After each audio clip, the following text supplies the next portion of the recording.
Do we have a choo-choo that's sitting here not doing anything? No, they're all busy parked and being good choo-choos because everything is being quiet. Hello, everybody. This is Frogman. Welcome back to Captain of Industry. There have been a few things in between episodes that have happened, one of which I have pretty much reorganized the rail system. I was kind of half asleep and not really paying attention. It'd been one of those long nights where one didn't get very much sleep, so we'll kick in with our little coal train as it's leaving the coal station here. Went ahead and again moved down the thing that we had up here, put it down here so that it makes a little bit more sense. Added in a turnaround, and we've got a bidirectional traffic, one-way traffic driving on the right side of the road this time. That's how out of it I was. I didn't even notice that I was on the wrong side of the road. We have a nice little fuel station over here for the fuel to take care of, stuff going up the hill and down the hill. And we are going to, for now, leave a bunch of this section elevated because of the rocky, nasty, hilly section that's out here. However, I am in the process of terraforming it as we drive by through the area here. We're going to just kind of enjoy a little drive. We're going to flatten this section out because it's a nice big flat surface area that theoretically should be all dirt, which means if we need to, or which we will be doing probably, I was planning on leveling this entire platform down. I think what we're going to do is we're going to be moving our farms up there so that we can get them out of the work area here. So I may leave one down here just for the corn production, but yes, we do have a new system, new idea. Hopefully this will work for a little while at least.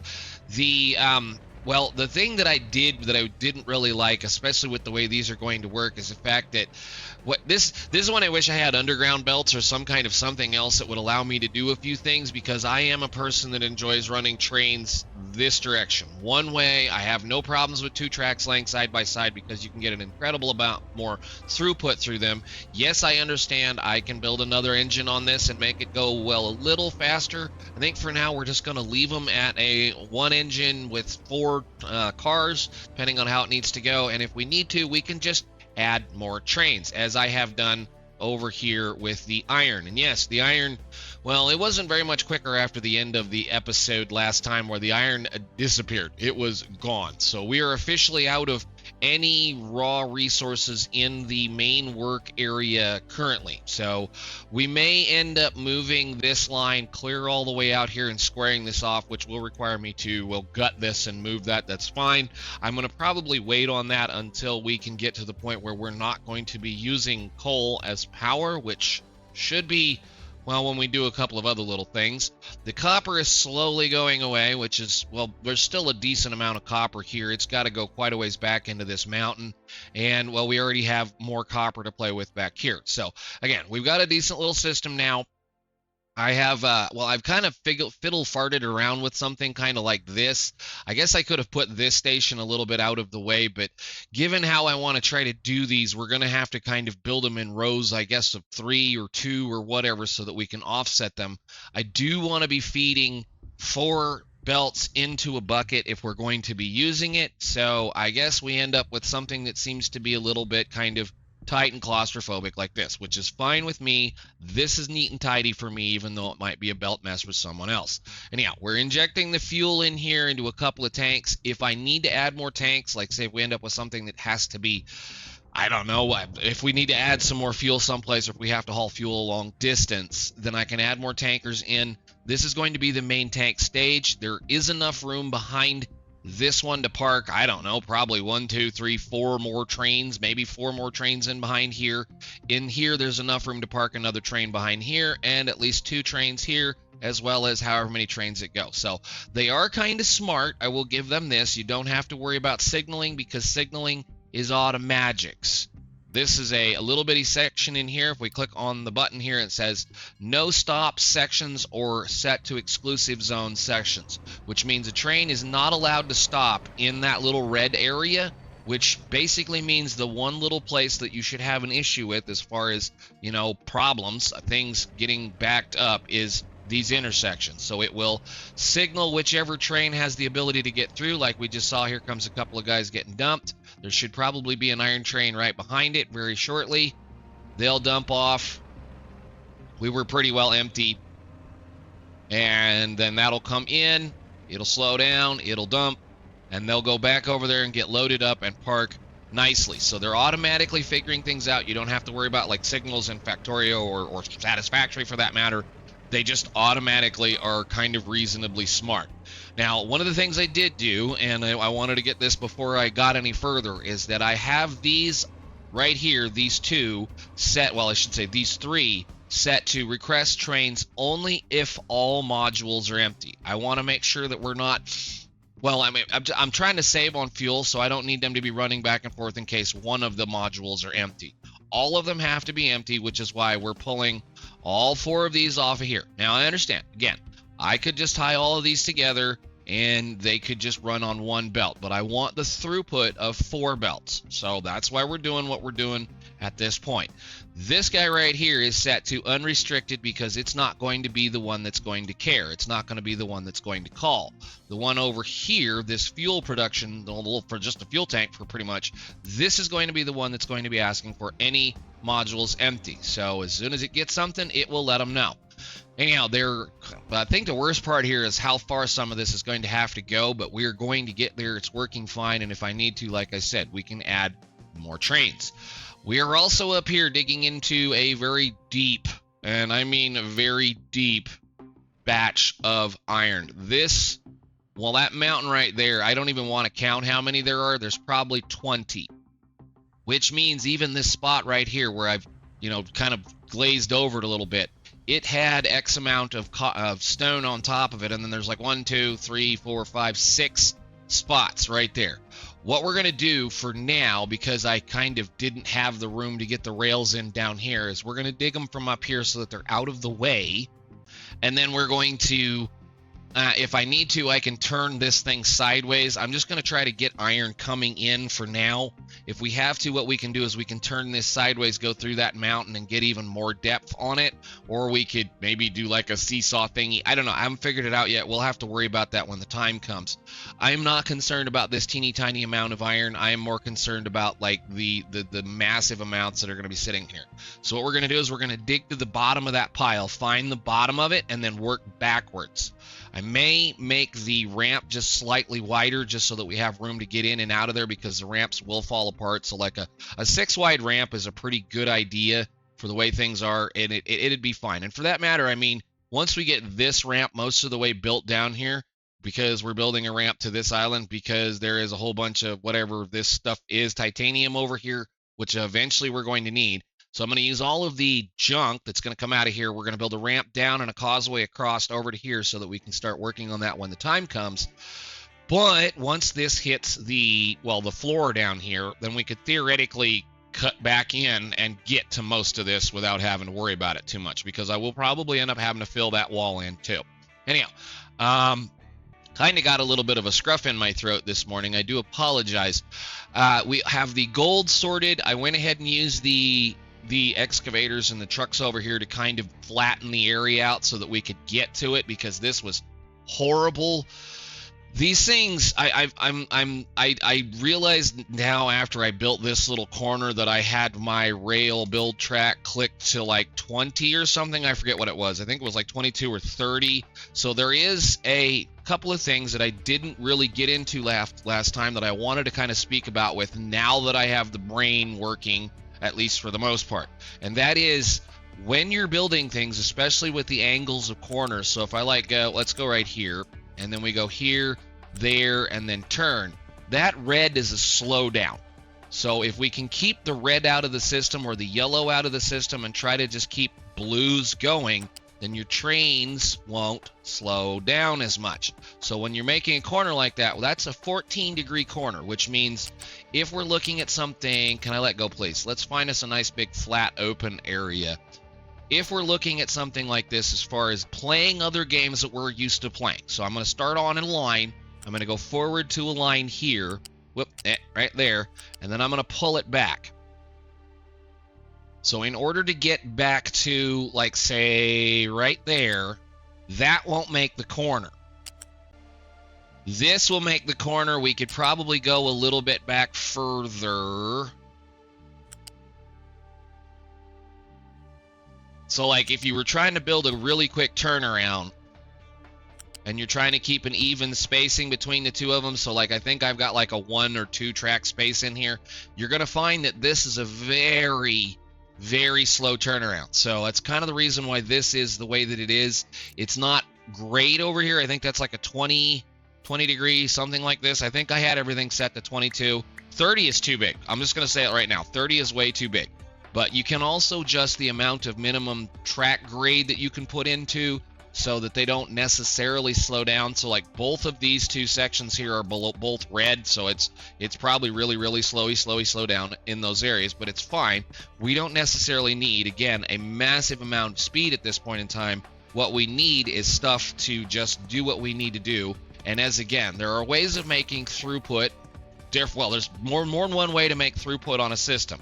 Either you build a train that's very fast with few cars and you use a lot of them, or you use several trains that are, well, kind of fast with a bunch of cars that'll keep your throughput up and functioning. So it's just many different ways of looking at things. I've always, again, liked this kind of a system. If I get any crazier, it'll be 2 engines and 6 cars probably, but we don't have the room for that over here right now. And again, we're kind of slowly working on trying to just move things as we go out of the way.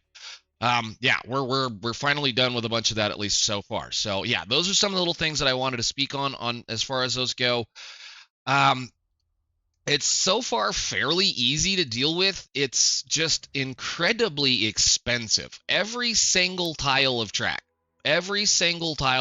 costs a piece of rail parts, which I know is not the worst thing in the world, but every single piece of rail part is like an eighth or a fourth of a piece of steel and and half of a piece of concrete, which is not horrible until you start thinking about that every single tile is a rail part. So that one crafting will make us 32 tiles worth of stuff. Whereas like other games that provide this kind of a deal, that same stuff is not nearly as expensive. So I mean, it is what it is. I get it. I believe Factorio, like I think one thing is like 4 or 5 or 6 tiles. I forget. It's been a long time. I haven't messed with Factorio since we got done doing Space Age, and in reality, by the time I had the trains and everything needed to go on that one, we were mass producing massive amounts of rails because you have to. But you know, it's what happens when you're feeding rails into science, unlike this game where you're just feeding raw materials into science. So I have been goofing around doing some of the vehicle pollutions. I was just going to try to get them all up to like 8,000 or 9,000, just because why not? It allows us to kind of slowly pick through things and test to see how we're doing, because this is theoretically, we're trying to cram all of that same amount of iron production into a small carrier system that has got to drag it that far all the way over to here, then dump it into a box and then be delivered over to here. Now, theoretically, again, we could just move, well, some of this. I could actually just belt that in over here. But the next big step is going to be, big step after we get a couple of these other things done, is that we're going to have to rip most of this apart and double it, because we're not making enough iron if I wanted to run everything at max flat out capacity right now, especially when we decide we're going to be making all 4 of these run. So yeah, we're going to probably immediately, once we get all the brand new little assemblers, have to double up on steel production and probably copper production, which means I will be moving the grinders and whatnot back to where they're going to be fed, somewhere back over here, and then we'll probably be belting things in. So all right, there we go. You guys, why don't you get back to work? Thank you for now. And make copper, because we're a little low, not a lot low, but a little low. I did have to go and turn on the alerts, and I have to pay attention to them now so that we make sure we're doing things. But that's the trains for the most part. I'm pretty well happy with how this works. There's going to be some more work in here again. If I need to make more of these, like say if we get another thing, this can nest one more time theoretically and get around a couple of things. I just have to move this bucket over and then dump something in over here. So technically what I should have done here is I should have had this bucket be here and then have another bucket next to it.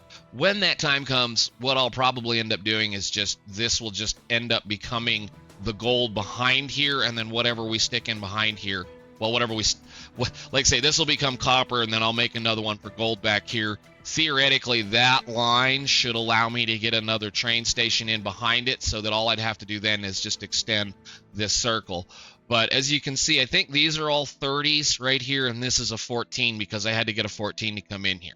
But it's okay. It's working. We'll have to play with this a little more, and if I need to make them any longer, well, we'll just rip it all out and start over. For now, I'm happy with the way it's working. So anyway, on to the thing that we really need to get into now that I've expressed, 15 minutes worth of talking about trains, which has been fun. Don't get me wrong. I've enjoyed them. They work reasonably well, other than the fact that when you're digging underneath these pillars, like if you're trying to clean up around things and the alert comes up for saying that a building is about to collapse, pause your game and get up there and immediately make a pillar next to the one that's about to fall down so that you can rip the one that's going to fall down out before it causes a pile of trash. Because whenever something collapses, if a building collapses or a structure collapses or whatever, it leaves a pile of garbage, which will then, because we're not ore sorting any of this dirt, screw things up. So yeah, it's been a little bit of fun. There's a piece of trash in the thing over here because, well, there was. They must have got it out of there. Oh yeah, it's because I kicked this open so that they could burn it. But essentially that's what happens is you clear the inventory of the truck, it puts the trash piece in here, and then you have to have some way of getting rid of the trash piece. So I had to turn on trucks can't import cargo to here so that they're not trying to landfill the trash. But yeah, one of those fun things that I had to pay attention to. So just making that notion out there. Anyhow, so we have a bucket full of gold now and a bucket full of gold way the heck over there. I know you can't even see it because it's raining. And we need to process that into the steps that are needed in order for us to make the gold. Gold is the first of the, I would say, complicated ores to process. So we have been playing with a simple, we kind of changed the update or the process here where we have to grind the ores into a grinder into a pulverized version of itself or crushed, which can then be run into a blast furnace. Gold is a different system because it does not use a blast furnace. Gold, I guess if we can get in here, the reason why I'm going to stand on this is because gold is a way to make a lot of money, or at least a lot of products later on. Gold requires gold ore concentrate and sand in a gold furnace, plus I believe something else. Gold ore concentrate is made in a settling tank with gold ore powder. Gold ore powder is made from gold ore crushed. Gold ore crushed is made from crushing, yes, as you guessed it. So we have to crush it twice, and then we have to run it through a settling plant, and then we can burn it through a furnace. So it is a kind of a somewhat involved process. Somewhat like aluminum, somewhat like titanium. When we get down the road, we'll have to look at it. So what we're going to do now that we have all this nice, fancy, fresh, open surface areas, we're going to build the majority of gold right in here. Now, I have a thought maybe to crush the gold here and then have them truck it, because if I just backfeed that into something else over here and just kind of lay the crushers out over this direction, then we could save us a little bit of space over there. Because I actually had a plan to crush it back here, and I should have, but that's a thing we may do on a later day, where we, instead of bringing in the crushed ore, I should have just been the regular ore, I should have just been crushing it back here. But it is what it is. We'll deal with that another day. I may end up, just like I said, doing that. What I think we're going to do for right now, then, is we're going to look through the crusher recipes. And I want to see. So it's 144 into 44, 72 into 72. So it's, again, it's a 2-to-1 kind of thing here. How much? I don't remember this math. Gold is 18 gold ore concentrate. So 36 into 9, and we have 72. So 72 times 2. So that's going to be 4 of these things in order to be able to keep up with those many crushers. So 4 times 9, 36. That goes into... Where is the thing? That one. So 2 of those. Wow. I thought it was 4. They must have changed the math on these. Either that or my math is not functional. Yeah. Wow. Okay. Well, I thought it was a lot better than that, but that's fine. That's not going to produce a whole lot of gold as we can see. I mean, it's going to be 4 of these at that level. So, yeah, okay, well, cool. Let's go ahead and get some crushers laid out, and then down here, we'll be feeding them almost directly right out of this bucket, and then there'll be a bucket right here that they can then just, you know, do what they need to do with. All right, so that's going to be crusher as recipe, gold ore into gold ore crushed, gold ore into gold ore pulverized, or whatever that is. There. Turn that on and let it get to work. Go ahead and build that for me, fellas. And then they'll go get a bunch of parts, deliver all of that. How are we doing on everything? Boy, it doesn't take long to fill those buckets up when nothing is happening. I am a little concerned. Probably in the next episode or 2, we're going to have to start really caring about the copper, because the copper is going to have to come from over here, so it's going to end up having to come kind of down here and around this mountain, or I could dig a hole through the mountain like I kind of did over here. Was a little bored and decided I would try to dig a hole to all these trees, but then didn't bother to cut the trees. I suppose I should go ahead and make a couple of more tree cutters. We are actually over here in the process of terraforming this area a little bit. I'm adding a little bit more gravel to the rock and gravel to the top of it. And then they're going to cut this mountain down at a level that is just a layer under. Let's see if I can get this to show up. They're like a layer, pretty much 1 layer down under, so that we can then just cover this area with dirt. And then we can raise more trees over here. So tree farms are probably going to go clear over to this edge here, and hopefully all the way to there. And then we may end up cleaning up some more of this mountain, because there is, again, a kind of a ledge down here that I think I may square it off a little bit once we get to that point. Like, we might take that line right there and square it to about there, and then just kind of drop it gently into this next area so that we don't have to worry about single access points like this. But that's going to be a while from now. Anyhow, did you guys get everything built? They're working on it. Guess we can kick her back up on fast. So that's going to be 144 gold ore powder.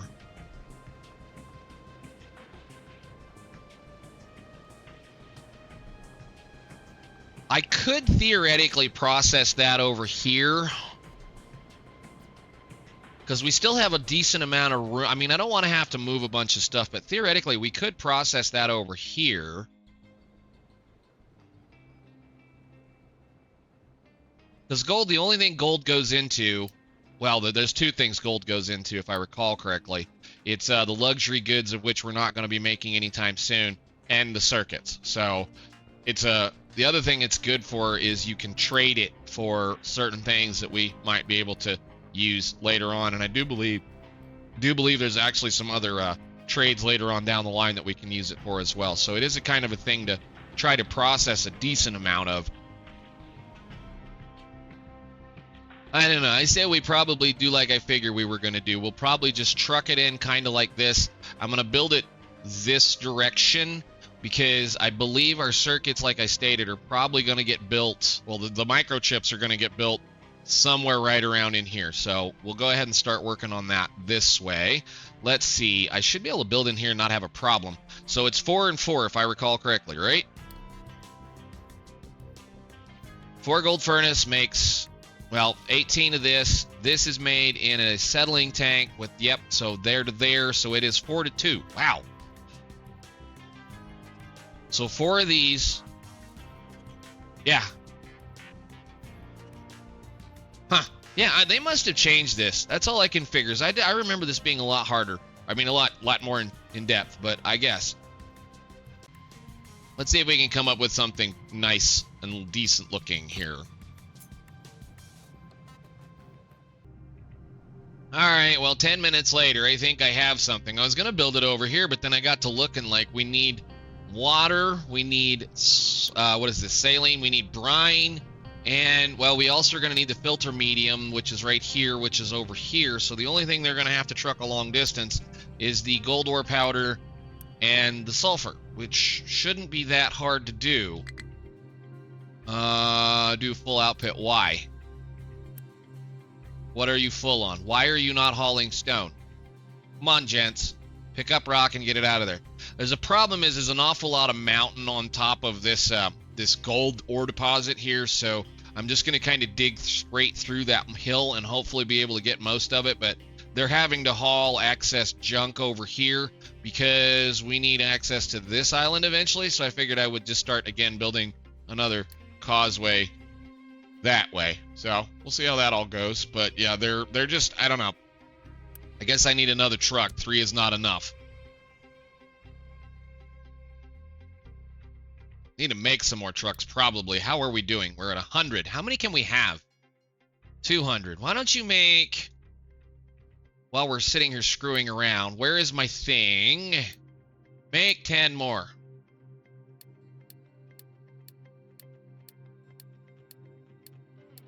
Cool. Good enough. We'll let them work on that for a little while. That'll use up some of our resources. Okay, so with that being said, gold should now be able to be produced in here.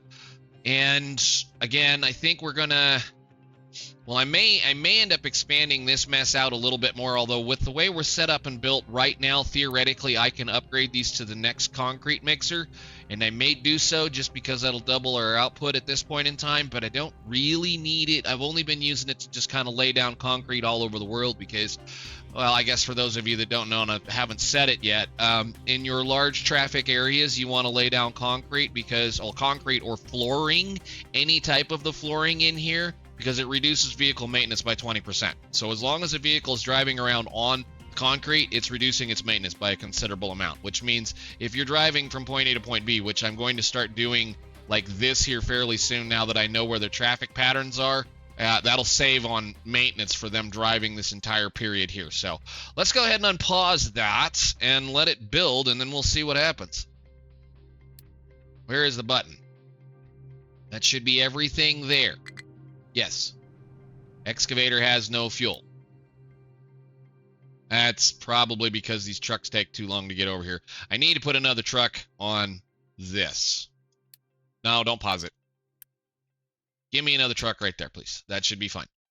The problem is we're going to need to get into the logistical areas or the area thingies that this has been speaking of in here, the zones and assignments, because we're getting to the point now where there's a technical separation right here with all of this between here and there. And I was having issues with trucks from this particular mining tower over here that are working on that corner driving all the way the heck over there to go get fuel instead of over here. So I put in a fuel station right here, and that has since stopped it.